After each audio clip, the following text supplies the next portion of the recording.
So the Indiana Fever lose 88-75 to the Golden State Valkyries.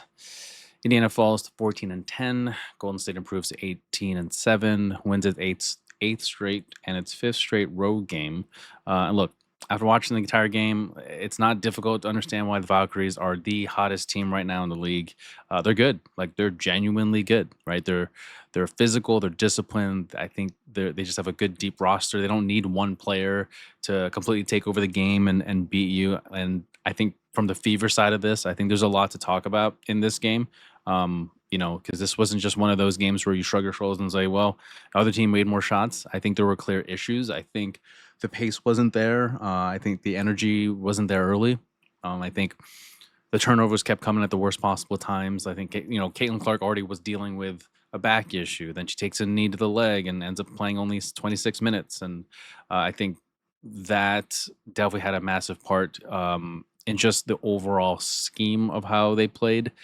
I do think that call, or the lack of call there. I know Caitlin got a little worked up, but I don't know. I just feel like every time I'm watching a Fever game, I think there's always calls that go against them or they don't get the calls there. So I know it's biased on my part, but I feel like a little justified. I think that was a lot of more pent up anger that like Caitlin Clark just has had, not just this game, but over the course of maybe the season, where seemingly it always is like they're the ones on the shit end of the stick here. But you look at this game, and every time the Fever tried to build momentum, Golden State just shut the door again, right? So I think that was probably the most frustrating part for me watching this anyway, was that I kept waiting for that Fever run, and kind of get it going. Like Caitlin hits a three, and then Kelsey Mitchell will go downhill, and Aliyah Boston gets a block, and then finishes through. Like it's it just wasn't there. That whole run where Fever gets about like 10 points in 2 minutes, and they kind of go and go and go, and then Sophie drains a three. It's like we got a little bit of that in the third quarter, but it never really became the game. I think it was just a little bit of a small moment of that, but it was just Golden State's game the entire way through. So I think breaking down what happened, Golden State just basically, again, like they controlled this thing pretty much all the way through from opening tip, right? They got the first 8 points of the game right away. Indiana looked like a team that they had just come back from a long West Coast trip. You gotta take that into account. Stephanie White in post game talked about the energy afterwards. I mean, she didn't use the travel as an excuse. I mean, she basically shut that down and said, look, everybody in the league deals with it. She's I get it, right? She can't stand there. Obviously, you're not gonna stand there as a coach and after a loss go, well, we were tired. Everybody was tired, so that's how it works. But like, that's not how this goes. Everyone deals with it, but at the same time, watching the game, I think maybe you could tell, right? Like Indiana looked not like their normal fast-paced selves, right? They looked a step slow defensively.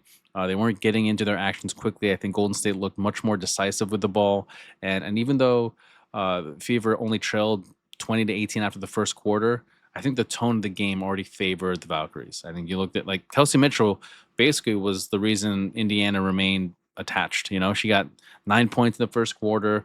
Helped close the period with an assist to Sophie Cunningham for the three. So on the scoreboard, it was close, but I think the game itself it didn't feel even. It didn't look like Fever were, step by step with the Golden State Valkyries. I think, Valkyries looked much more comfortable. I think Indiana looked like it was trying to become comfortable. I think they were trying to play catch up. And, look, when you get into the second quarter, I think this is the game. This is the part where a game really started to get away from the Fever. They scored, like 12 points in the quarter, like 12 in the entire quarter. And so when you look at it, it was just, I don't think it was only poor shooting. I think, Valkyrie's half court defense was making just every possession feel like it lasted like 5 minutes. The driving lanes were crowded, passing windows were pretty tight, and the Valkyries were rotating well, and I think Indiana just wasn't. It just seemed like they were hesitating. They really weren't playing again that fast pace that they normally play. And I think there were too many possessions where somebody would catch the ball, look around, wait for the defense to move, and then by the time they made a decision, I think Golden State already had like reset, and I think with a defense like the Valkyries, you can't do that. You got to make the next decision immediately. Got to be catch and shoot, catch and drive, and like just gotta keep it moving. Like, again, goes back to that pace. I know Sophie talked about it in her post game. Like, the pace has to be a little quicker, it has to be a little faster. Um, and the more Indiana got stuck in half court, the more Golden State was able to dictate everything, right? So, like the Fever had what 8 turnovers by halftime, Aliyah didn't score her first basket until late in the second quarter. Um, Caitlin had what around 10 minutes in the entire first half. Offense had no real rhythm, and again, going back to the play that everyone's going to be talking about, Caitlin drives, makes contact with Stokes. Stokes' knee comes into Caitlin's quad. She goes down hard, gets up limping, and there's no foul. And she's furious, right? And she she really like gives it to the ref. And I'm surprised she didn't get a tech, with how angry she was. And part of me feels like the fact that she didn't really get a tech or even I don't know, maybe an ejection with just the way that she was so in the ref's face. Maybe is the ref just admitting, yeah, hey, might have missed one there, might have missed one. But I don't know. I just feel like the ref's explanation was that from the official was that Caitlin initiated the contact. I don't know if I really agree with that, right? Like a player initiating some body contact on a drive doesn't mean that the defender now has free reign to kind of knee them in the leg. I think those are two different things. And you could say Caitlin initiated the contact, but you got to acknowledge at least that there was lower body contact that affected the play, and it clearly affected her physically. She was already dealing with the back problem, now has that leg contusion, and now she's playing limited minutes. So, like, I just think that adding to the plate of Fever already producing just struggles with the offense just makes it for a bad combination. So, look, I don't really want to dwell too much on this officiating because I think that can be a whole nother video. But like, I I think classic, you know, coach speak here is one missed call did not cause the Fever to only score 75 points, right? That one missed call did not cause the Valkyries bench to score 43, and that call didn't cause Indiana to turn the ball over 15 times. I think that's a it was part of the frustration, but I think overall the team probably just hangover from that long West Coast trip. It could be as simple as that. It was just a flat game, and it happens. I think the score, but the score was still manageable by halftime. Golden State only led 40-30, which was really not bad. I mean, relative to other like deficits that Indiana was behind by in other games. But I think for me, a big story of the night was just that Indiana entered this game with their own pace, and it looked much more like they were playing the pace that Golden State wanted them to play at, right? Golden State wanted the game to slow down. They wanted their defense set.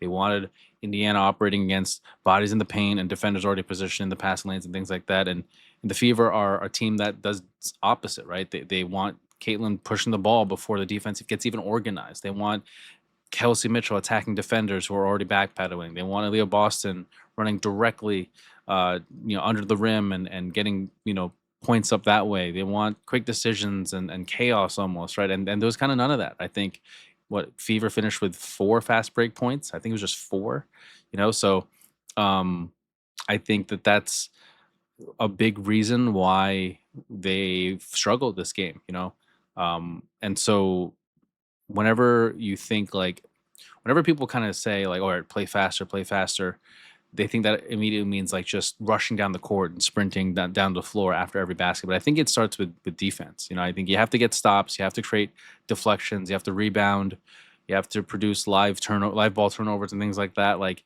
you need possessions where you can attack before all 5 defenders are ready, and I don't think the Fever was doing any of that enough. They had 8 steals, which is pretty good, but I think those steals only became 4 fast break points. So you need those to convert those into points. So it's just I don't think enough consistent disruption, I guess, was happened. And like man, the Valkyries are a tough go, and we saw it tonight when I think it's just interesting when you see Fever play their game and you see how just how potentially if they're playing, at at their highest level, where potentially that can take them to, they can beat the best teams in the league. But when they start playing someone else's game, it becomes very evident that they're struggling out there, and the Valkyrie made them do that tonight. And so I think the third quarter was the one stretch where I think Fever kind of flipped the game. I think because I think we started to see it. I think that's also makes it frustrating. Is that we started to see a little bit of them kind of punch back a little bit, right? Caitlin made that steal that eventually led to a Aliyah Boston three. Sophie gets to the free throw line, makes both shots, and then all of a sudden, boom, like Indiana takes the lead 47-46. And we start getting momentum. The building's getting loud, and Gamebridge is becoming a bit of a loud house as we as we start moving along. But then, because I'm thinking like, all right, here we go. They're starting to go. They're starting to move, and we've seen them do this so many times before, where they look lost and whatever, and then they start picking it up, and then they kind of pull away. But I don't think they really sustained it, and I think Caitlin Chen just completely changed the game. Honestly, like she scores 12 over 14 points in the third, and finishes the game 5 for 5 from the field. She was very, very good. Got to give her a lot of credit. And Stephanie White talked afterwards about the ball screen coverage in the middle of the floor, and said it wasn't good enough. Right, there wasn't enough urgency, and I think that's right. Like there wasn't a whole lot of urgency there. I think Chen was seeing comfortable looks, made the first couple, and then she was playing with confidence. I mean, I think there's that one-handed shot she made. I mean, that was she played incredible. So you got to give her credit on that.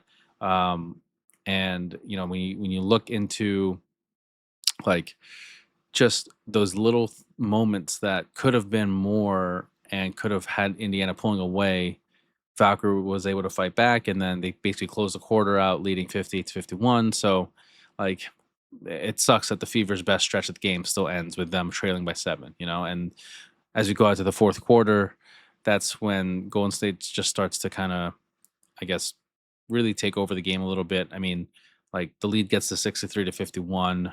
There wasn't that much going on, and I think Kelsey Mitchell basically just gave it a last ditch effort. I mean, she made two threes during an 8-0 run, and the lead was at that point was cut to 80-73 with about a minute 30 left or something. But like, just kind of seemed a little too late. And look, Valkyrie scored 30 points in the fourth quarter. Like they're known for their defense, but they still put up 30 in the fourth quarter. Oh, at Indiana's home court. So like this was just completely a game controlled by Golden State, and like this is a game that I think there's a lot to look at here for the Fever and just kind of learn from it. But I don't think it was a terrible game. I just think that they didn't play their game, and what they can learn from it is that if they don't play their game, like they could still be in the game, but they're going to be trailing. And that's what they did, right? I mean, the last game they were almost wire to wire winning the game and leading the game, but this time it was the other way around for the most part, except for a little bit of a stretch there. So, look, I mean, overall, I think there was just these three moments that really changed the game. I think the first one, Golden State going out to 8-0 run, it really set the tone. And that's where it really started to make it evident that, like, all right, the Fever are playing catch up for most of this game. And I think that second moment where Caitlin takes that knee to the leg, that in itself, it didn't like decide the game, but I just think it really just started to affect everything else around the team, right? Because now she's playing limited minutes, people getting frustrated. Maybe that's where a little tensions and emotions get high. And that's just kind of, makes things a little more difficult for them. And I think the last one was basically where Indiana took that lead in the third quarter. Ironically, I think this was a big moment, not because they took the lead, but because when they took the lead and they were starting to get to it, they couldn't come back, or they couldn't like hold on to it, and again, Caitlin Chen comes in and she just gets going at that point. And now during the best run they had in the game, Golden State still is ending the quarter up by 7. So that's kind of the rough part of it there. But I think moving forward, it's just there's a lot of things that I think if if they fix and they stick to, as cliche as it sounds, but just playing their game where like their top players are playing the way that, like again, the way they play against the Aces, and even these past couple games where, like, even the Sparks with the loss, I think they still had a pretty good game, and but just having their own identity show up as opposed to falling to what like the Valkyries wanted them to play at. But I think moving forward, going to the next game, I think the first thing we hopefully got to figure out is Caitlin okay? Like, can she play? I mean, I know she was dealing with a back injury, but now leg contusion. How many minutes can she realistically handle, and how's that going to affect everyone else? Because like they really have to clean up the turnovers, because like there was 15 turnovers tonight from the Fever, and that became 22 points for the Valkyries. So like they got to be able to generate more transition offense. Can't just have 4 points on fast breaks. Got to generate more when you're given those opportunities. And I think that like overall tonight, not it was not only just the Valkyries beating the Fever. I think it was more of the Fever playing a game that they didn't want to play. The Fever did not play their game. I think Golden State was more physical. They were more composed. I think they got more production from the bench. I think they just executed better in the half court. And anytime Indiana made a run, Golden State had an answer, right? Had an answer. And I just think collectively they just couldn't get themselves to uh, pull away when they gain momentum. And that's just one of the things that this year they've blown leads, and also these close games that at times they are able to pull away. But like a game like tonight, it just from start to finish, I think the Valkyries really set the tone. So I don't know. Like, let me know what you guys think in the comments. What you think they could have done better, and how you think they will adjust moving forward. But again, I'm not worried, and I think they'll adjust better. And even without Caitlin Clark, this team has shown that they can be a really strong team. So I think I would rather have her rest up, heal up, and be 100% when she comes back, as opposed to trying to battle it out and risk another injury and things like that. So, but yeah, that was it. That's a recap, and I'll catch you guys later.